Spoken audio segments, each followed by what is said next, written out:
Good morning students. I hope आप सभी अपने घर पे खुश होंगे, मस्त होंगे और आराम से स्टडी कर रहे होंगे। स्टूडेंट्स, हमने कल के वीडियो में जो वे आकृति चैप्टर कंप्लीट कर लिया था, रही उसके क्वेश्चन आंसर्स, तो मैं आपको उसका पीडीएफ सेंड करूंगी, तब आप करेंगे। स्टूडेंट्स, आइए आज हम पढ़ते हैं गद्य खंड, जो आपका भाग है उसका पार्ट 5, गलता लोहा, जिनके लेखक हैं शेखर जोशी। स्टूडेंट्स, आप सोच रहे होंगे कि मैम ने तो सेकंड चैप्टर पढ़ाया था लास्ट, आज फिफ्थ क्यों पढ़ा रही है? क्योंकि आपको पता ही है अपना थर्ड और फोर्थ जो चैप्टर है वो आपके सिलेबस से डिलीट हो गया है, अर्थात हट गया है। इसलिए आज हम आपका पार्ट 5 पढ़ेंगे, गलता लोहा। पहले सबसे पहले हम पढ़ेंगे लेखक परिचय। आपके जो इनके लेखक है वो है शेखर जोशी। तो आइए हम सबसे पहले लेखक परिचय पढ़ते हैं। देखिए, शेखर जोशी का जो जन्म है वो सन 1932 में हुआ था, अल्मोड़ा उत्तरांचल में। ठीक है। इनकी जो प्रमुख रचनाएं हैं वो प्रमुख रचनाएं हैं कोसी का घटवार, साथ के लोग, दाजियू, हलवाहा और नौरंगी बीमार है। ये इनका कहानी संग्रह है। फिर उसके बाद है एक पेड़ की याद, ये है शब्द चित्र संग्रह, अर्थात कि चित्र उकेरते हुए साथ में शब्दों के साथ वर्णन करते हुए। और इनको जो सम्मान मिला है वो है पहल सम्मान। उस सम्मान का नाम है पहल सम्मान। आगे हम कंटिन्यू करते हैं बुक से। स्टूडेंट, जब आप वीडियो ओपन करें तो पेज नंबर 54 निकालिएगा। देखिए, पिछली सदी का छठवां दशक हिंदी कहानी के लिए युगांतकारी समय था। जो पिछला उस समय की बात चल रही है, ये जब अपना देश आजाद नहीं हुआ था, तो हिंदी कहानी के ये युगांतकारी समय था। युगांतकारी का मतलब है युगों का समय था, एक बहुत लंबा समय था। एक साथ कई युवा कहानीकारों ने अब तक चली आती कहानियों के रंग ढंग से अलग तरह की कहानियां लिखनी शुरू करी, अर्थात तरह तरह की युवा पीढ़ी आई थी जो कि इस लेखन में अपना भाग्य आजमा रही थी। और उसमें बहुत सारे युवा थे जिन्होंने बहुत अलग अलग तरह की कहानियां प्रस्तुत की। और देखते ही देखते कहानी की विधा साहित्य जगत के केंद्र में आ खड़ी हुई। जब बहुत सारे युवा आए, उन्होंने कहानियां लिखना शुरू करी, और देखते ही देखते, जैसे कि कोई पिक्चर नहीं आती है सिनेमा हॉल में और देखते ही देखते वो एकदम से सुपर हिट हो जाती है, इसी प्रकार से वो जो युवा पीढ़ी आई थी, उन्होंने जो कहानियां लिखी थी, वो कहानियां देखते ही देखते साहित्य जगत के केंद्र में आ खड़ी हुई, अर्थात जो हमारा हिंदी साहित्य है उसके केंद्र में बीचों बीच कहानियां आने लगी, अर्थात बहुत ही फेमस होने लगी। उस पूरे उठान को नाम दिया गया नई कहानी आंदोलन। उस जो एक उमड़ के आ रहे थे, नई चीज उमड़ कर आई थी, सैलाब बन गया था जिन कहानियों को, उस पर उन लेखकों ने सबने मिलकर उसको नाम दिया नई कहानी आंदोलन। इस आंदोलन के बीच उभरी हुई प्रतिभाओं में शेखर जोशी का स्थान अनन्यतम है। इसी प्रकार उन कहानीकारों में, उन लेखकों में भी कहीं ना कहीं शेखर जोशी का स्थान भी है। उनकी कहानियां, नई कहानियां आंदोलन के प्रगतिशील पक्ष का प्रतिनिधित्व करती हैं। प्रतिनिधित्व का मतलब होता है कहीं ना कहीं उनकी कहानियों से बाकी लोग भी कहीं ना कहीं इंस्पायर हुए थे, प्रेरित हुए थे उनको देखकर, और कहीं ना कहीं लोग कहीं ना कहीं प्रोग्रेस कर रहे थे, प्रगति के पथ पर थे। समाज का मेहनत कश और सुविधाहीन तबका उनकी कहानियों में जगह पाता है। जो समाज के मेहनती लोग थे और जो जिनके पास सुविधाएं नहीं थी, फैसिलिटियां नहीं थी, जो बहुत परेशानियों के साथ अपना जीवन यापन कर रहे थे, उनके बारे में उन्होंने अपनी कहानियों में उनके बारे में लिखा है। निहात सहज एवं आडंबरहीन भाषा शैली में वे सामाजिक यथार्थ के बारीक नुक्तों को पकड़ते और प्रस्तुत करते हैं। वो कहते हैं बहुत ही इजीली तरीके से, सहज भाषा में, सरल भाषा में, बिना आडंबर के, अर्थात बिना दिखावा करके, बहुत सारी चीजों का दिखावा ना करके, बहुत ही इजी से भाषा शैली में वो, और जो समाज का जो सच्चाई थी उनको अपनी कहानियों में कहीं ना कहीं लिखा करते थे। समाज की जो भी परेशानियां थी उनको अपनी कहानियों में दिखाया करते थे।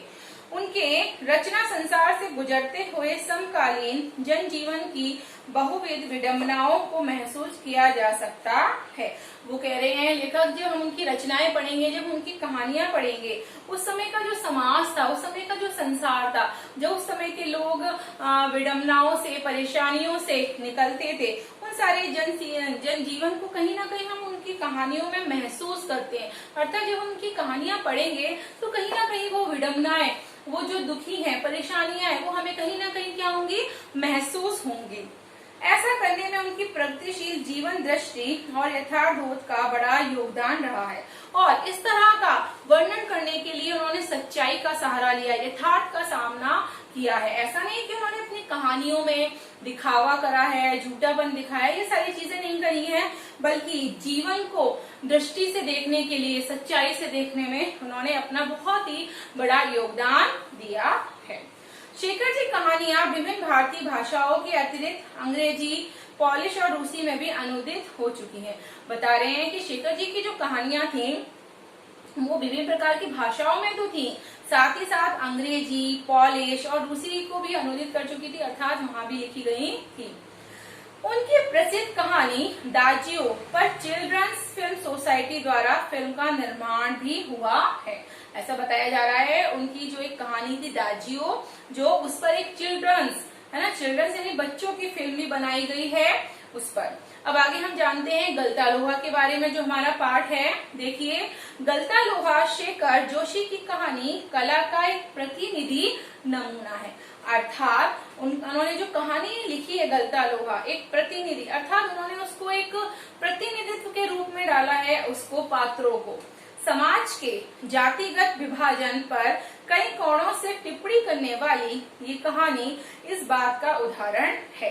ये बता रहे हैं कि उस समय हमारा जब समाज जो था, जो जातिगत के हिसाब से रहता था, भेदभाव करता था जातियों में कि ये ऊंची जाति है, ये नीची जाति है, इस तरह से जब वो भेदभाव किया करते थे, तो उन सारी चीजों को देखते हुए कि समाज में छुआछूत है, लोग एक दूसरे से भेदभाव की भावना रखते हैं, जाति पाति का, ये सारी चीजें का देखते हुए उन्होंने उस पर टिप्पणियां की हैं, मतलब, और उन सारी चीजों को अपनी कहानी में कहीं ना कहीं प्रस्तुत किया है। और उन सब चीजों को, जो समाज में इस तरह की जो चीजें होती थी, उन सारी बातों को उन्होंने उदाहरण के रूप में इस कहानी में प्रस्तुत किया है।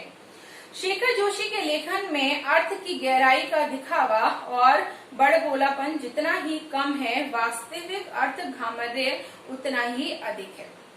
देखिए स्टूडेंट्स, कहने का तात्पर्य है कि शेखर जोशी के लेखन में अर्थ की गहराई में दिखावा नहीं है। जैसे कि बहुत से लेखक क्या करते हैं, अपनी बात को बड़ा घुमा फिरा कर प्रस्तुत करते हैं, बड़ा, जैसे कि पिक्चरें होती हैं, मिर्च मसाला करके प्रेजेंट करना, लेकिन उनकी बातों में ये बड़पोलापन, बात को बड़ा चढ़ाकर बोलना, ये सारी चीजें उनकी कहानियों में नहीं है।